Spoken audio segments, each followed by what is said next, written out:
folks. Welcome to the Jake Feinberg Show. What an honor it is to be joined by a guy who I just recently connected with, but feel like I've known him for quite some time. G. Michael Turner, welcome to the Jake Feinberg Show. Thank you very much, Jake. It's a pleasure to have you here. It's an honor. An honor to have a guy like you in this place, in my home. No, it's my honor. As best you can, because we talked a little bit at the jam session a couple weeks ago. Can you talk about when you first saw the Grateful Dead? Deadheads are not the most objective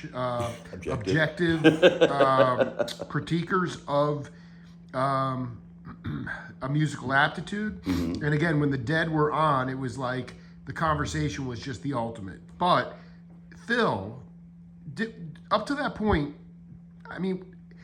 Phil did take a lot of grief in his own way. I remember Jack Cassidy saying to me, and this is going back 10 years before you saw them, he said Phil the fans let him suck for a long time before he figured out, like, really getting in that pocket. I'm not saying, it's just to be a lead player. And I'm just wondering about how much that his style, if you were hip to his style, how it changed your playing, if at all. Well, okay. Three questions combined in there. I got into the Dead kind of backwards. In high school, I was into progressive rock like Yes and Gentle Giant and Pink Floyd and things. I was into psychedelic music because I was into psychedelics. Sure. And so I wanted to find music that helped me explore my mind and consciousness. And I kept hearing that the Grateful Dead were supposed to be this ultimate thing. And I read the Acid Test. I'd been reading Timothy Leary before that, and I read the Acid Test. And so I went out looking for a really good psychedelic album, and I got Bear's Choice because I liked the cover. I'm expecting like something really trippy and progressive rock, and I'm hearing Katie May, which is a great song. I fucking love Katie May, but I was like at 17 going, that's not really psychedelic. And then about a year later, I was up in San Francisco, Sonoma County, going to college, and my friends got me a ticket for a show at Winterland in March of '77. And so we ran up there and came in through a side door and put our backpacks in front of the stage. It was the opening night, March 18th. Oh. And I was really lucky to catch one of those shows where they took off all the chains and they took off. The only complete Terrapin ever, the breakout of Fire in the Mountain. Opening Fire. Holy. First Scarlet Fire. I finished the first set with that. Holy shit. They did the Out of Sighting thing on Terrapin. They did the best Not Fade I've ever seen. A completely inside-out, ridiculous warp jam in the middle of Not Fade Away. And the funny thing I remember from that show is I was kind of unschooled in it, and the Terrapin music was brand new, and people in the audience kept screaming estimated profit. Right. And I thought they were asking about the band revenue for the night. And I said, who cares how many tickets they sold? But I really dig that California song. Did they play that too? They played that? They played Estimated. Yeah, Estimated. It was like Estimated, then Terrapin, Out of Sighting, Not Fade, St. Stephen, Round and Round, and then Uncle John's for the encore. I mean, dude. And a Sugar Reed. That's for your maiden voyage. Yeah. I had my elbows on the stage on some really good paper, and it turns out I was right in front of Jerry. I had no clue. So I got to stand in front of Jerry for 3 hours. And it was still Jerry on this side, Bobby, and then Phil. And Phil was over on, next to Keith. Exactly, yeah, that configuration. So, and that night, it turned my brain inside out. It cemented itself in my DNA. I remember them playing Green Sleeves when they were done with the mirror ball going, and my friends kind of helped me out the door back to the car. Are you kidding me? Yeah, Green Sleeves, the mirror balls, like everything's like sparkly, and my friends like, okay, Michael, we're going to go back home now. And I just kind of floated into the car and drove back to Sonoma County. I guess for somebody who never saw them but continuously listens to a certain period of time, they all brought their own thing, but without Phil, John Conn, you couldn't put John Conn in and it wouldn't be the Grateful Dead. The thing is, Phil was suited for the Grateful Dead. He knows, I think because of his classical background, he understands dynamic range and counterpoint. That's right. There have been times over the 30 years he played with them when he should have been playing bottom. He was up high into the neck and there's no bottom whatsoever, but that seemed right for him at the time. They're right. But he was brilliant at that. And even if you go back to early days, listen to 1966 Grateful Dead, when Phil was rudimentary, he had a good pocket happening with Billy. And they were a really good psychedelic dance band. Interesting. Yeah, I dig. And Deep so, pocket at 66. He wasn't. So when do you think he began to really cut loose? And I mean, I remember John Molo, a dear friend. He talked about. Molo's a nice guy. He's such a sweetheart, and I've done a bunch of interviews with him, and he considers Lesh the Scotty LaFaro of the jam scene, in the sense that he's totally in conversation with that instrument. I mean, Yes. he does not play it like a traditional instrument. No. But when in that first show, were you even? I mean, you were totally psychedelicized. Yes. What was the thing that was standing out the most to your ears? The synergy and the crowd, it was like we were 5,000 cells in a multicellular musical human organism. And Phil, I remember putting the thing for Phil, stood out with Phil. The Not Fade Away jam, about 10 minutes in. Anybody go and re-listen to the archive. I'm going back. 3/18/77, about 10 minutes into the Not Fade, Phil and Jerry started doing this really weird warp, almost like a DNA helix kind of jam. Right. It keeps twisting itself until it's just like this throbbing, undulating musical thing. And then they got to, of all things, around and around. And it was like Phil wrapped himself around the crowd. I'm on the floor, about 3,000 people on the floor. And he says, "You will now dance." And he was like an anaconda wrapped around the entire crowd. And it's like, "Vupa, vupa, vupa," and I was dancing because I could not help it. I never danced that hard in my life. And so I felt like it was part of this giant body. That was just one cell in it. We're all like dancing together. So because today, you're telling me that the Dead were able to, at that peak era, take the crowd and in turn everybody. It wasn't just the band, one breathing living organism. Yes. It was everyone. It was a musical human Mobius strip. I think that's unique to the Dead. Is that Yes. unique to the Dead? I've seen other bands, with us, and I don't tell you any great things with 11 Acid, Yeah. But I know it when the crowd's happening, and sometimes there's been nights when I can tell if more than a few people are lit in the audience, Yeah, you're right. just the way they dance. But the thing is that energy feeds, and I can feel it happening. There's times when that exchange is going on, and that's the thing we try to do in our band is we don't use a set list. We play without a net. I love that. And there's times we do full face plants. We'll all freely admit that. And then you just kind of dust yourself, like Frank Sinatra said, get back on your feet, dust yourself off, and start all over again. I love Frank Sinatra, by the way. Definitely.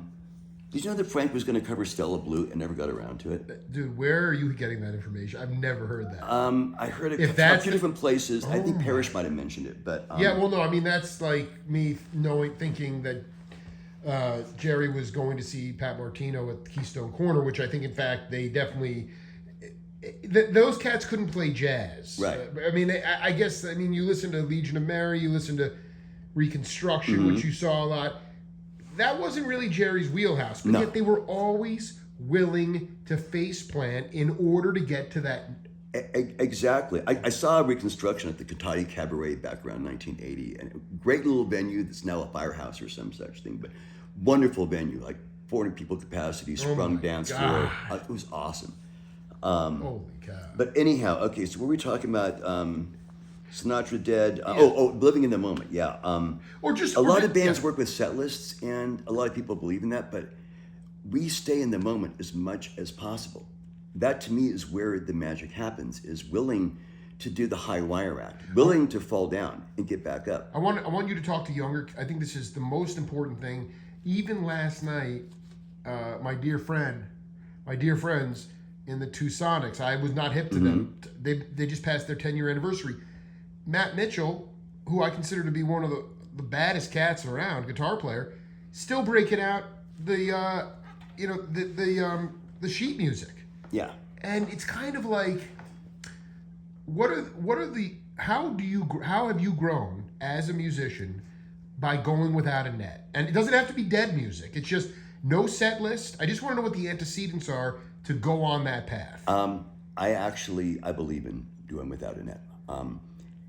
I'd say, well, as a preface, it's good to practice a fuck up a lot just to make sure you understand the structure of the songs.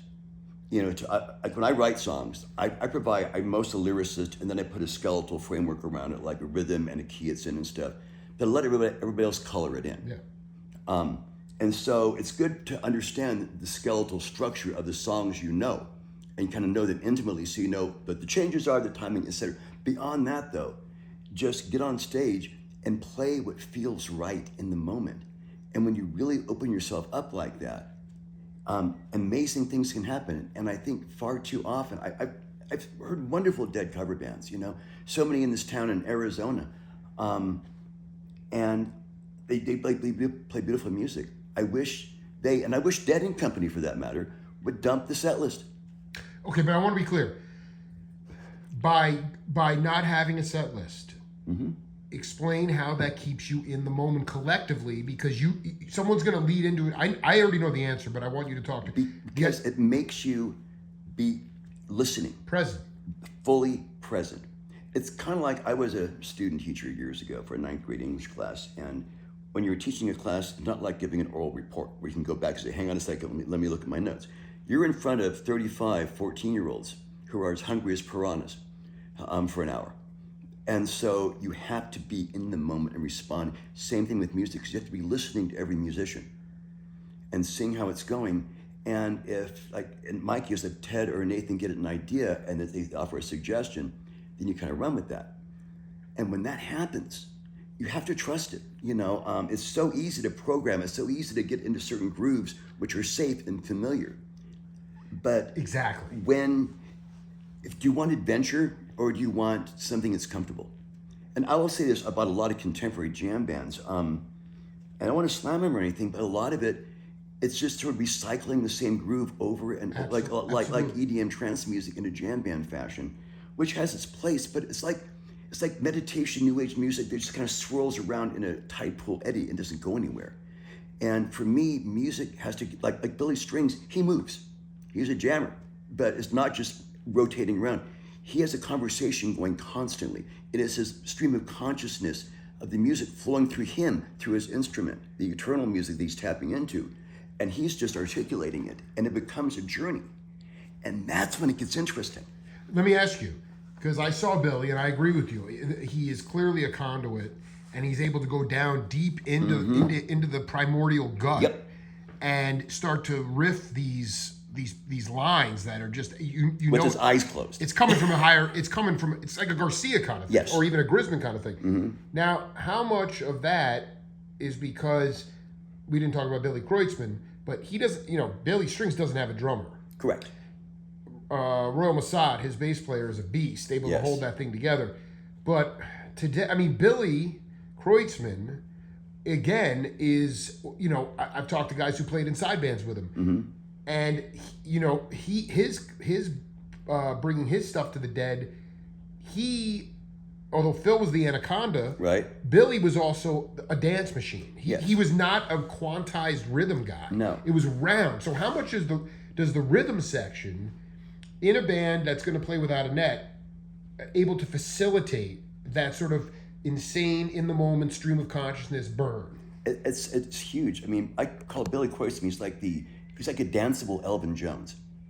He openly admits he could not steal a lick from Elvin. No. But when he saw Elvin, he said, Elvin taught me I could push to the limits of whatever was considered legal and do it. Exactly. Well, Billy does what I call, it's the meringue school of drumming. What's that? He takes, a lot of drummers beat the beat down. They're hitting it. He's bringing it up. You said that. He brings it up. Dude, you the one like taking a whisk to an egg white. And he does the same thing with it. He lets the music come out of the earth. He's a conduit coming up. And the music's rising up, and he kind of whips it up out of the earth, up into the sky, so you're dancing with it, as opposed to beating it down, And it's easy as a drummer to want to beat things, because a lot of drummers have things to work out, and a drum's a great place to do that. But if you can make it light, and like just airy, like a good meringue or whatever, man, then it's fluffy and it moves and it transits and stuff.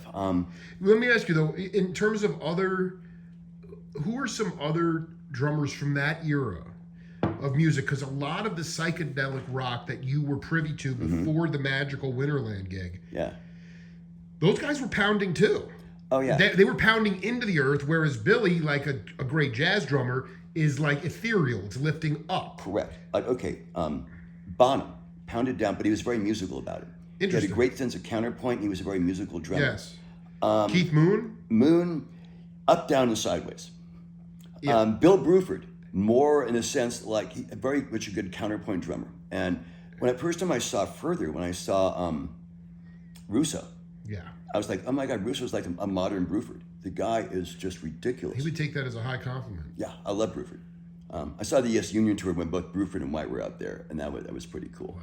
Wow. Who else besides that? I mean, Baker, kind of, he's jazz. I mean, some of these early drummers before Preston was amazing with the Suns. Yeah. But the guy before him, I forget what album, Follow Your Heart, incredible drummer for the Suns.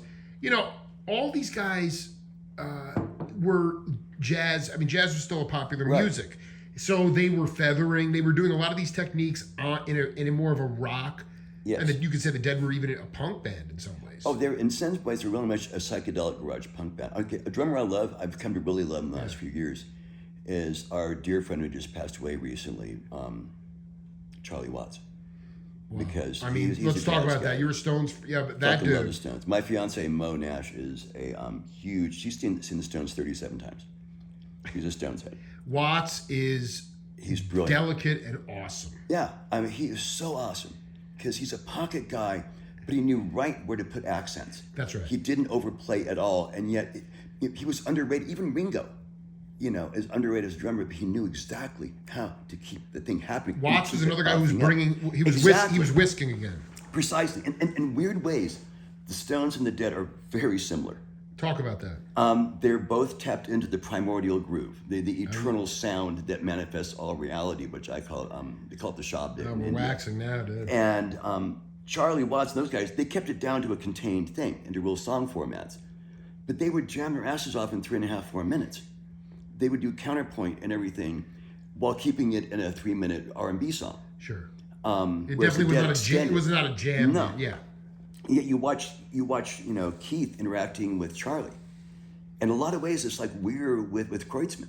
It's sort of a notch and groove thing where they're filling in each other's gaps and playing off each other and maintaining the groove at the same time. I read Keith's book a few years ago, Life, and I actually listened to it. Johnny Depp narrates it. He does it. It's awesome. Oh, that's sick. But he reminded me of like the Jerry Garcia rhythm guitar. The same philosophy towards music. Basically, Keith lets the rhythm play him. He lets the rhythm articulate its hooks, and he's just a conduit for it. And he is the master of the hook. Nobody knows grooves and hooks like Keith Richards. Where do you feel at this point? I mean, I was at this. I find that with Theo, it's just been such an honor to connect with him through Brian Dean. Now connecting with you. Still, there's just so many great cats that just come out of the woodwork that have been here forever. Where would you say you need to grow the most as a musician or a person? And where are you trying to push yourself out of your comfort zone right now? Working on my vocals, improving that. Because that can always be done better. And it's a challenge singing and playing bass. Much easier and much harder than people think. Except people... I started watching bass players years ago who sing, and I realized they don't do counterpoint and stuff.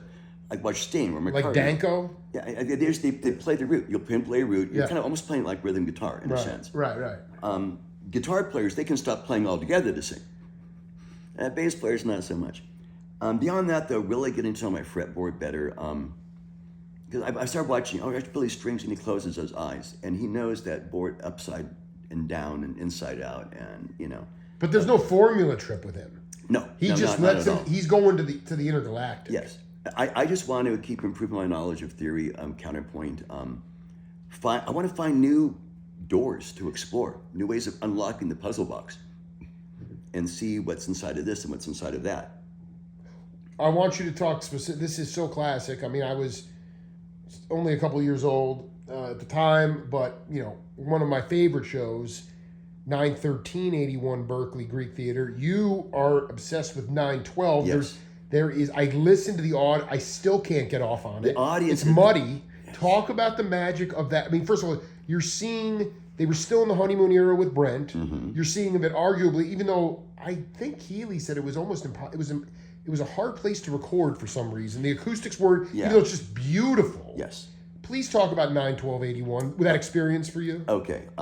it's a quick backstory. I was in the process of moving back to Tucson from Sonoma County, and I had tickets for all 3 nights. And then somebody broke into my friend's car and stole all of them, so I had to grab the tickets on the spot at the day of the shows. Which you could do at that time. Yes. Yeah. I'll say this too. But 1981, I loved because I call 1981 the 77 of the early Brent years. Whoa. They'd taken a couple years to get Brent up to speed. Sure. They woodshedded in the Warfield and Radio City shows. Absolutely. They're wonderful, but they're basically rehearsals with an audience.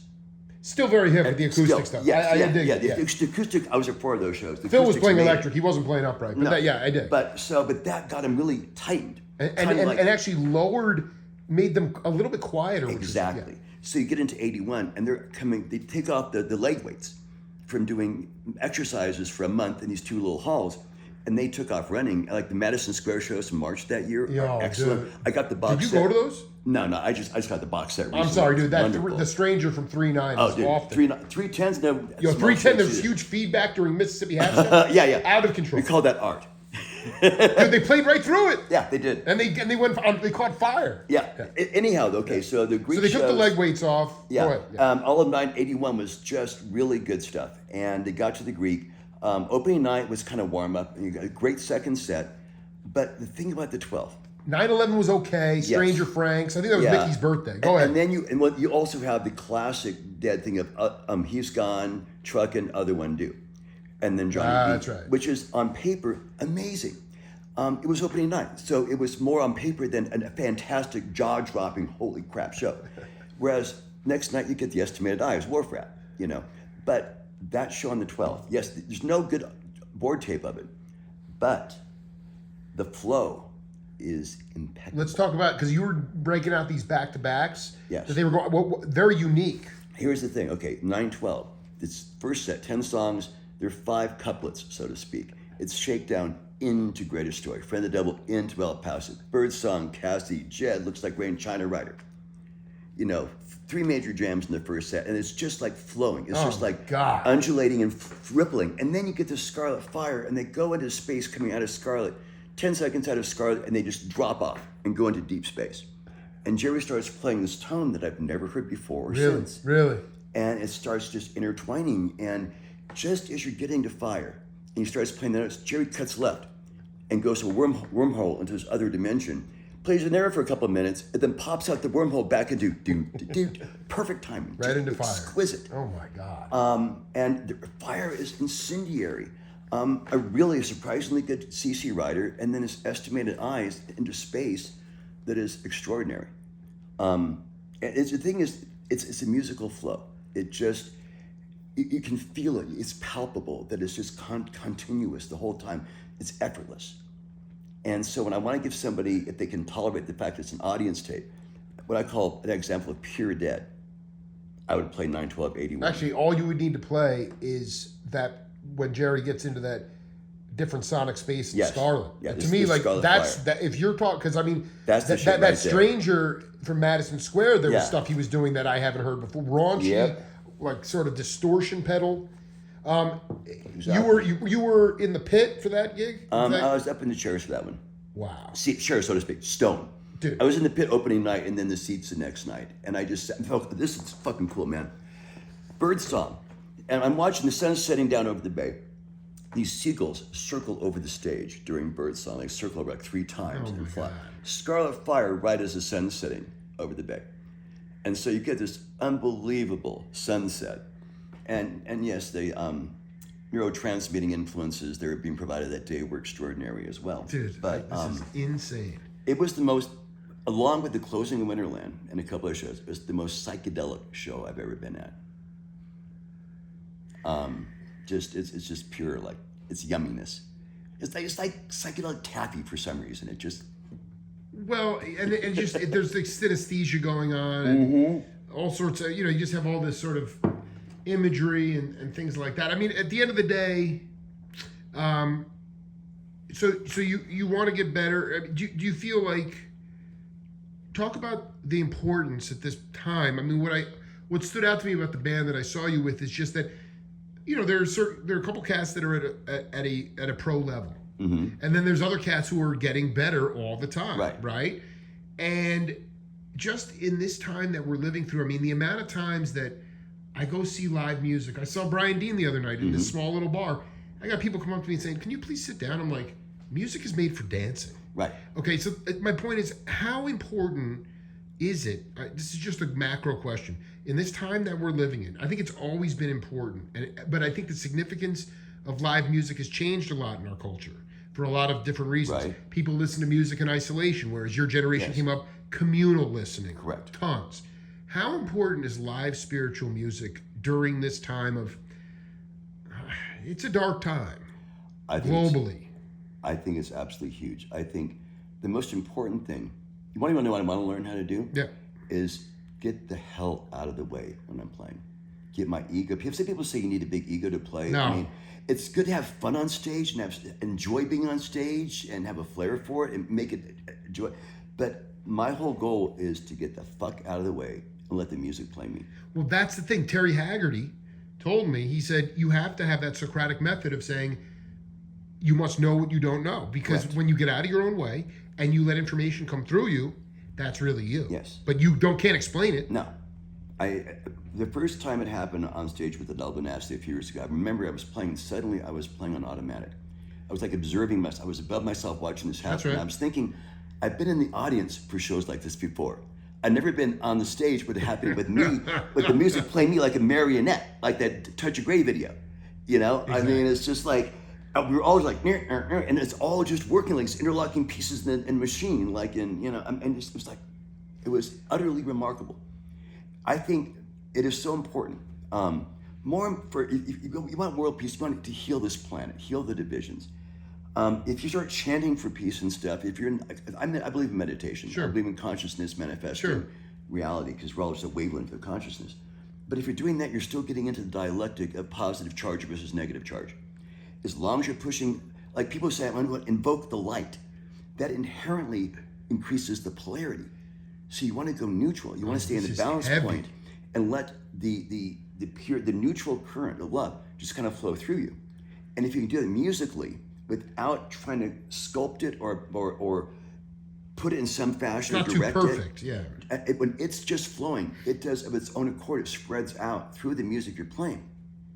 And it lifts things up, and it harmonizes, it washes away, and it helps soothe the energy around you.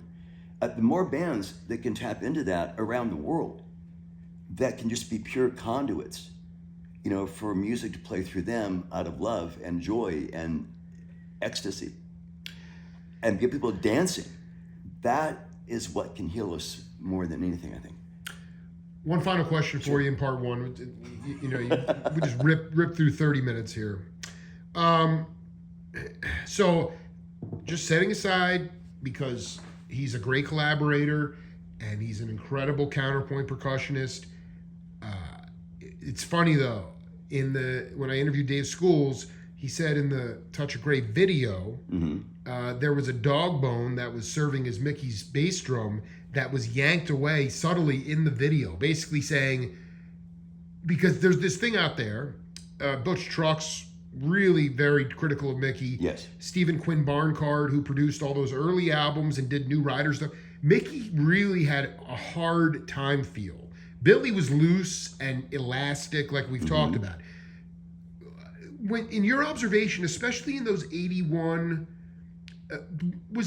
I just don't hear a lot of double bass drums going on. No. I'm wondering if you could just talk to, because sometimes it's hard with the Rhythm Devils, but talk about Mickey's contribution, because a lot of cats he could not have been the lead drummer for the band. No, he would not know a dance beat if it bit him on the ass, and I love Mickey dearly. Thank you. One of my best friends, it's a similar thing. It's like he's a wonderful shamanic drummer, but making it, helping it move your ass to it is a whole different thing. Like moving as an organism. Yes. It was just Billy's like a dance weight. guy. Yeah. I love both Grateful Deads.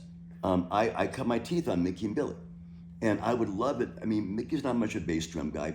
You know, Billy's over here on stage, right? But Mickey's doing this thing, he's doing this, and he used to go back like this, because he was in the martial arts. He'd be hitting a drum behind him and over here and do this shit. And he was doing perfect accents on what Bill was doing. Sure. And that was fucking cool as hell. At the same time, man, you go back to the Grateful Dead movie, when Kreutzmann's talking about drumming, he's called himself a quadrophenic schizophrenic. And he's doing 4 things at once. And he said, when you're doing it right, it's like dancing. That's right. And when you're not, it's very painful.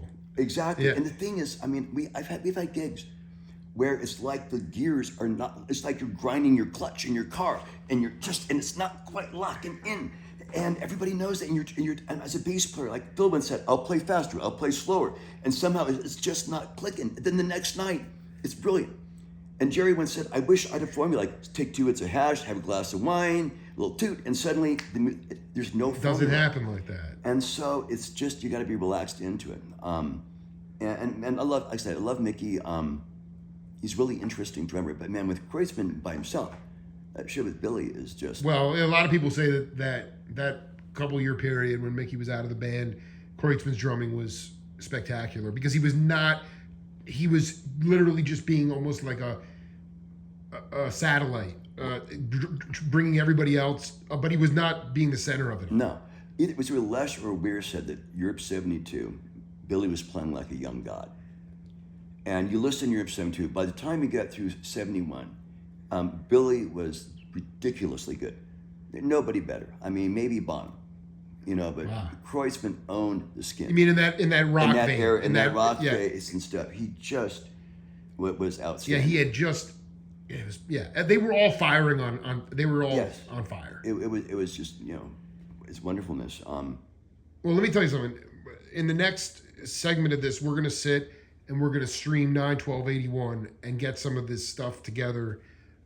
I'm desperate. I got to believe that there's a source out there that is going to bring us some happiness because I just feel, and also that we didn't touch on Rango either. Can you just give a shout out? I got to be honest Rango with you. Kashevin. I just want to say Harrisburg 83. Yep, Harrisburg 83. And Indianapolis 84. My favorite audience recordings by this guy Rango Kashevian. Right. I was like, where?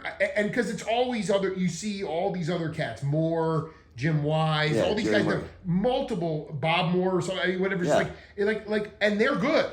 Yes. But this cat, Berkeley 83, Harrisburg 83, Indianapolis 84, the greatest odds I've ever heard in my life, and you are super close with him.